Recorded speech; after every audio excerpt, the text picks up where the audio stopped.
Bom, pessoal, acho que a gente discutiu muito bem. Mais uma vez, é quase uma repetição de tudo, mas é o método Teletubby, né? Repetição, repetição para a gente aprender. Então, esse primeiro slide, pessoal, é só mostrando uma revisão sobre as alterações hemodinâmicas da gestante, né? Com aumento aqui, principalmente do volume sanguíneo, né? Da frequência cardíaca, do débito cardíaco, certo? Que são importantes a serem considerados no paciente com estenose mitral, certo? Então, o paciente com lesão estenosante e também pericardite constritiva é considerado o paciente que tem um débito fixo, ou seja, ele não consegue aumentar muito o débito cardíaco. Então, essa descompensação ocorre muito frequentemente na gestação por causa dessas alterações que são necessárias para manter o fluxo útero-placentário. E aqui uma revisãozinha rápida sobre mitral, né? A válvula mitral tem em média de 4 a 6 centímetros quadrados de área, e leizinha básica do fluxo, né, que fluxo é igual a diferente pressão versus resistência. Se na gestação eu tenho que ter um aumento de débito cardíaco e a resistência é alta, porque há uma diminuição na área valvar, então eu vou ter um gradiente transvalvar maior. E o gradiente transvalvar é justamente a diferença entre a pressão do átrio, que está fornecendo o volume, e o ventrículo que está recebendo aquele volume. Certo?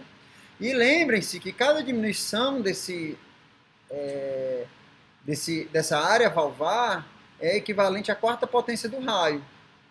Né? O que se fala é que uma área valvar menor que 2 centímetros começa a gerar gradiente significativo, certo? Esse gradiente significativo, se vocês forem estudar eco, depois vocês vão entender mais. Geralmente é quando a gente tem um aumento da velocidade acima de 1 metro por segundo. Vai dar um gradiente acima de 4, certo? Bom, áreas valvares maiores que 1,5, no caso do nosso paciente ao ecocardiograma, a gente vai entender como é que é feita essa medida rapidamente. Normalmente não geram sintomas. Só que às vezes a paciente progride com a lesão e vem a gestação. E aí você tem um problema a resolver. Então a gestação tem aumento de débito cardíaco, ou seja, se eu tenho um aumento de débito cardíaco, já que a resistência é igual, eu tenho um aumento do gradiente transvalvar. Né? A variável resistência aqui é fixa. Isso leva ao aumento da pressão arterial, aumento da pressão arteriopulmonar e risco de edema pulmonar, que a gente já discutiu isso, e inclusive, como a Manu falou, risco de alteração de VD. Vou pincelar isso aqui para vocês, não é para aprender, é para vocês entenderem como é que funciona a medida do eco. Tá bom? Essa gráficozinha à direita é uma curva do fluxo transmitral normal. Certo? Aqui está a amostragem aqui é um eco transesofágico, aqui é o átrio, certo? E aqui é o ventrículo. Então você tem uma ondazinha que se chama de E e A, do fluxo transmitral, certo? Aqui é a mesma amostragem no mesmo lugar, só que uma válvula estenosante, certo? Uma das medidas da área valvar é esse decréscimo do fluxo. O fluxo ele tende a diminuir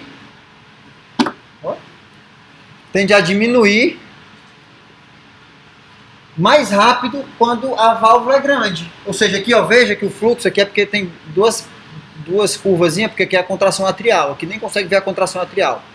Então essa curva aqui, ó, considerem uma reta aqui nessa aqui, ó, daqui para cá. Essa curva é mais aguda do que essa. Por quê? Porque aqui demora a equalizar as pressões. Por que demora a equalizar as pressões? Porque a resistência é mais alta. É a partir desse decréscimo do fluxo, certo? Que eu meço a minha área valvar também. Porém, a medida da área valvar mais fidedigna, que é para expert, é a planimetria, no qual ele faz um corte transversal da válvula e mede a abertura valvar mesmo.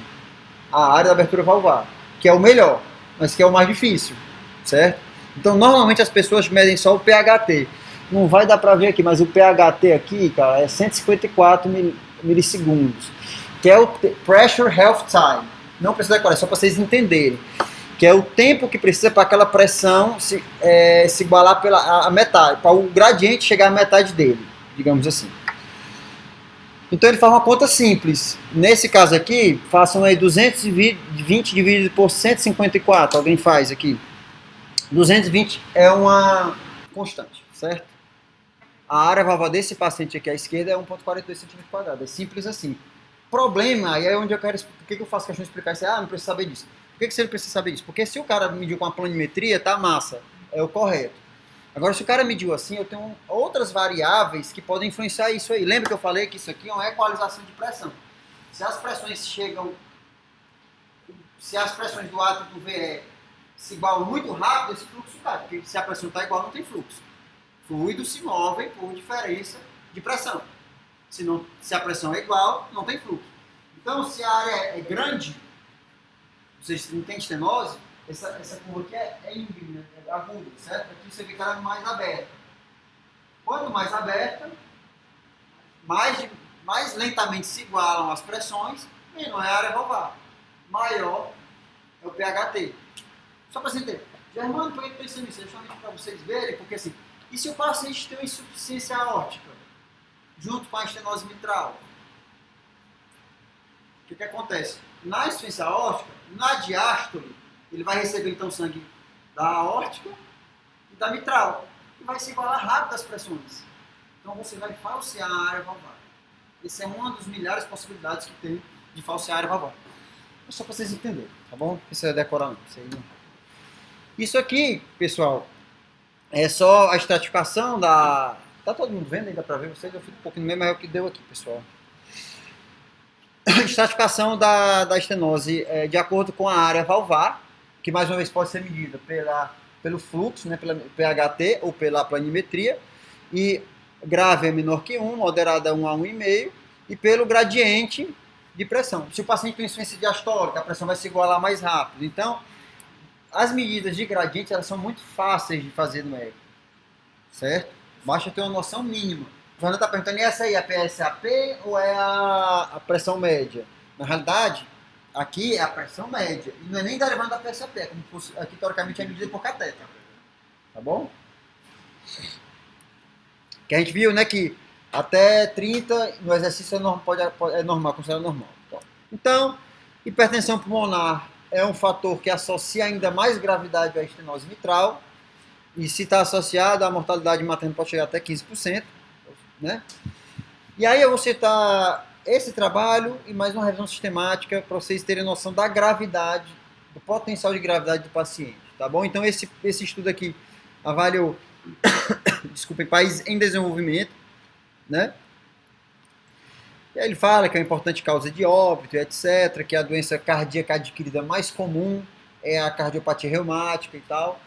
E eles conseguiram avaliar 390 casos, desses tinham estenose com ou sem regurgitação mitral 273, certo? E que é a dispersão entre leve, moderada e grave, tá bom? Desses pacientes, 23%, ou seja, um quarto, foi hospitalizado. É muito alto, você tem que hospitalar um quarto desse tipo de paciente, né? E daquele total de pacientes, 31 fizeram insuficiência cardíaca, certo? Sendo que a maioria, assim, a maior percentil de pacientes que evoluem com insuficiência cardíaca são aqueles que tinham estenose mitral grave, que é até obviedades, né? Porém, a mortalidade foi em torno de 1,9%, o que também é alto. Você pensar que numa patologia que mata 2% das mulheres, é bem grave, né? Lembra que a gente estava falando dos riscos, né? E aqueles que eu falei de 1% não é de óbito, é de complicação qualquer, certo? Evento cardíaco, principalmente. Período de descompensação da doença cardíaca, né? 71% foi durante a gestação. Mas 30%, só no puerpério, e alguns, tanto na gestação quanto no puerpério, descompensaram no pós-nascimento, no pós-parto. Então, a importância de a gente ter um acompanhamento pós-parto, tá bom? E um detalhe que esse autor chama muita atenção, lembra que eu falei que era de países em desenvolvimento, certo? É que apenas 40% desses pacientes usaram beta-bloqueador, que é o tratamento básico para manter a frequência adequada, para manter o enchimento ventricular adequado, para manter o débito adequado. Aí fala que 16 pacientes fizeram, daqueles 390 fizeram, daqueles 273 fizeram balonamento, fizeram intervenção, 14 foi balonamento, 2 foi para cirurgia, certo? Só citar, isso aqui não é o objetivo da aula, mas eu queria não deixar esse achado aqui é interessante, porque a gente, lesão por insuficiência não tem problema nenhum, né? Porque o que vai para trás volta e a gente manda para frente, né? Mas isso não é tão verdade nessa revisão aqui, desse estudo. Ele fala que regustação moderada a grave, 1/4 também fizeram insuficiência cardíaca, descompensaram a insuficiência cardíaca, certo? Então, de 23%. Então, temos que ter atenção com elas também. A grande vantagem da insuficiência mitral, principalmente mitral, é porque assim, se ele tem insuficiência mitral, a competição entre na hora que o ventrículo esquerdo bate, é se ele vai para a aorta ou se volta para o átrio. Só que a nossa anestesia faz vasodilatação, então ele diminui a insuficiência mitral. Por isso que eu falo que esses negócios de gradiente é complicado, né? A minha anestesia diminui a insuficiência mitral, mas não é porque eu trato a insuficiência mitral, não. É porque eu diminuí a resistência vascular sistêmica. Aí fala dos óbitos, 3 pacientes nesse estudo, beleza? Tá. E aí, assim, é interessante isso aqui. E aí eu queria chamar a atenção no caso clínico e esqueci. Um fator protetor muito importante para essa paciente é o fato dela ser assintomática, né? E talvez isso fosse talvez um questionamento para não fazer o cateterismo devido ao risco de radiação e acometer o feto e tal, certo? Que nesse estudo aqui e em outros estudos, a classificação NIRA foi preditor de... A classificação acima de 1 foi preditor de evento cardíaco, tá bom? Desculpa. A estenose mitral grave também foi preditor de desfecho fetal adverso.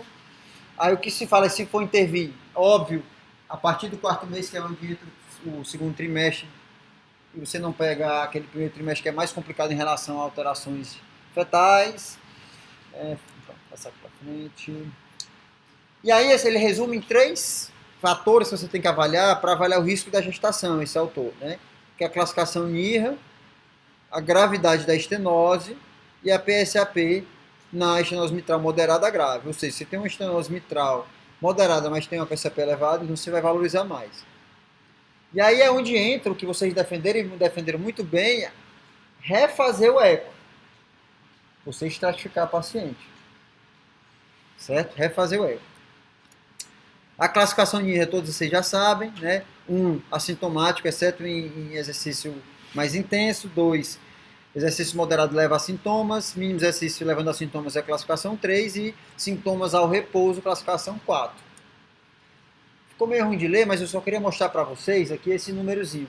Admissão hospitalar por causa cardíaca e insuficiência cardíaca no de baixo. Essas 2 linhas aqui, só para revisar aqui.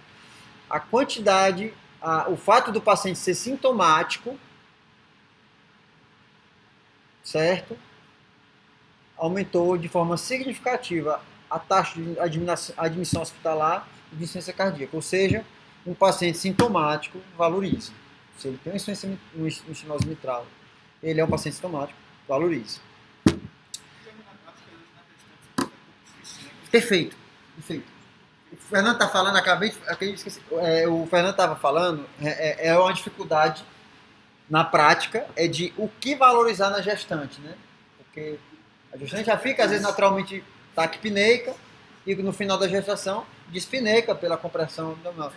É uma dificuldade. Na prática, Fernando, eu vou te falar que eu não sei nem como é que eles lidam direito com isso. Mas, assim, você começa assim, você talvez fazer um exame mais minucioso da paciente, acho que facilita. Você vê uma crepitação pulmonar, você vê alguma coisa desse tipo, né? Mas é difícil mesmo, tem essa dificuldade sim. Esse aqui foi um trabalho da Índia, eu só quero mostrar, foi a taxa de eventos cardíacos foi de 15%, mais ou menos, de 820 gestações. E aí, aqui são os fatores também preditores de piora. Eventos cardíacos prévios, tá pequeno pessoal, desculpa.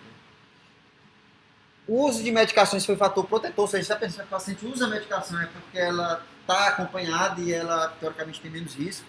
E aí vem a estratificação da doença mitral de leve, moderada, grave.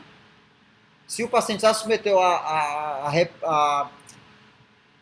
tem prótese valvar, certo? E no caso da paciente, então era mais um fator para ser preditor de evento adverso.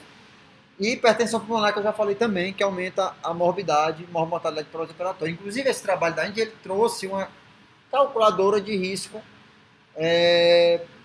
para gestação com paciente com estenose mitral. Por último, só citar nesse layoutzão da doença na gestação, essa revisão é bem legal e essa figura, para mim, por isso que é legal o infográfico. E essa aqui é uma foto da gravidade da doença. Estenose mitral grave, 3% de mortalidade, 37% de edema agudo, 16% de arritmia. Stillbirth é natimorto, desculpa. 4%, 2% de morte neonatal e 18% de pré-termo, de parto prematuro. Então, assim, é uma foto que a gente tem uma noção da gravidade da doença, né? Lembrar que por outras miocardiopatias a mortalidade chega a 1,9%, tá bom? Que foi semelhante ao outro trabalho que a gente citou antes, mas de estenose. Então, essa revisão é bem resumida para dar uma foto da doença. Então, o que a gente tem que fazer então na gestante? Aí vamos para a parte de conduta. Aconselhamento pré-gestacional, que essa paciente sumiu, né? Inclusive contraindicar gestações, principalmente se é estenose mitral grave com sintomas. E se por acaso a paciente quiser realmente engravidar, fazer uma intervenção para resolver isso pré-gestação. E alguns autores eu botei até aqui, certo? Intervenção pré-gestacional também, mas é um pouco controverso, desculpem. É aquela paciente que tem uma estenose com um gradiente ali 9, vocês viram, certo? Uma área valvar de 1,2, ou seja, moderada, não tem sintoma nenhum e quer engravidar. Aí vocês sabem que todas as repercussões da gestação, né? Isso pode complicar. E aí entra um questionamento se deve, nesses pacientes, ampliar a indicação de abordar essa válvula. E é um segmento de perto do paciente, né? Obviamente. Então, na gestação, basicamente, os objetivos de terapia: controle da frequência, o uso de beta-bloqueadores, que naquele trabalho só 40% dos pacientes usaram. CFA, o que eles falam para tratar FA digital de escolha. Restringir a atividade física, monitorização da pressão e frequência cardíaca para ver se está beta-bloqueada. E se piorar ou se recorrer à insuficiência cardíaca, pensar em baloamento. E o que essa revisão, esse estudo trouxe, eu achei bem interessante essa frasinha, que é para a gente... Mulher com valvopatia mitral reumática leve e assintomática tolera bem a gestação. A leve. Morbidade especialmente elevada em mulheres com estenose mitral grave. Balonamento percutâneo pode ser adequado para jovens, mulheres jovens, com moderada a grave, com estenose mitral moderada a grave, que desejam engravidar, mesmo se assintomáticas. Pode ser adequado, como eu falei. Normalmente elas não teriam indicação e elas passam a ter indicação porque querem engravidar. O aconselhamento é importante para convencer a consulta ao cardiologista antes de engravidar, óbvio. Bom, rapidamente, via de parto. Esse mostrou aqui o via de parto, 16% foi cesárea, ou seja, uma taxa até baixa. Os outros, né, 84% foi parto normal. Esse outro trabalho, que é aquele esse aqui é da Índia, certo? Esse aqui é de países em desenvolvimento, nos seus países. 52% cesárea, certo? Apenas 20% com indicação cardíaca. E esse outro, que foi uma revisão, foi aquela revisão do infográfico, certo? Que foi feito em países de alto IDH, de alto índice de desenvolvimento humano, chegou a cesárea a 23%, certo? Então, assim, vocês vejam que é uma variação muito grande. E localmente a gente tem que também ver qual é a nossa realidade de experiência em fazer uma analgesia de parto adequada para essa paciente, né? De estrutura para a gente conduzir essa paciente se for decidido o seu parto vaginal. Bom, só mostrar para vocês aqui então um trabalhozinho que trouxe anestesia peridural para cesariana em pacientes com doença reumática e estenose mitral. Mais uma vez mostrando que a cesariana foi indicada, que considerando que a classe funcional mais alta de NIRA traz pior prognóstico, ele considerava aqui uma indicação de cesárea, porque diminui o tempo de parto, diminui as alterações hemodinâmicas e diminui a sobrecarga cardíaca. Porém, nesse trabalho, eu acabei tirando o slide para diminuir, 100% foi feito com peridural, certo? Desculpa, 100% foi feito cesárea, todos os pacientes desse trabalho, tá bom? E os objetivos hemodinâmicos aqui, pessoal, é para toda cirurgia, para toda anestesia em paciente com estenose mitral, tá bom? Todo. Isso aqui, olha, tem umas tabelas no Barash, acho que ainda tem a última versão que eu vi do Barash, eu não lembro qual era. Alvos hemodinâmicos nas lesões valvárias. Você tem que saber isso aí, não é só saber, você tem que entender isso aí. Se não se decorou hoje, amanhã entende, tá bom? Manter retorno venoso, certo? Porque para gerar gradiente de enchimento ventricular. Evitar taquicardia para dar tempo do ventrículo encher, já que o enchimento é na diástole. Manter ritmo sinusal para até a força atrial empurrando aquele volume para o ventrículo. Manter resistência vascular sistêmica, é óbvio, depois que eu falei para vocês, se você faz uma vasodilatação e o débito é fixo, falta sangue em algum lugar. Certo? A adrenalina aumenta a frequência cardíaca, o que é ruim, geralmente usar nora, e a vantagem da vasopressina é porque, como o Fernando disse, ela poupa a vasculatura pulmonar, então teria um benefício aí com a não aumento da resistência vascular pulmonar. No caso da gestante, evitar compressão aorto-caval,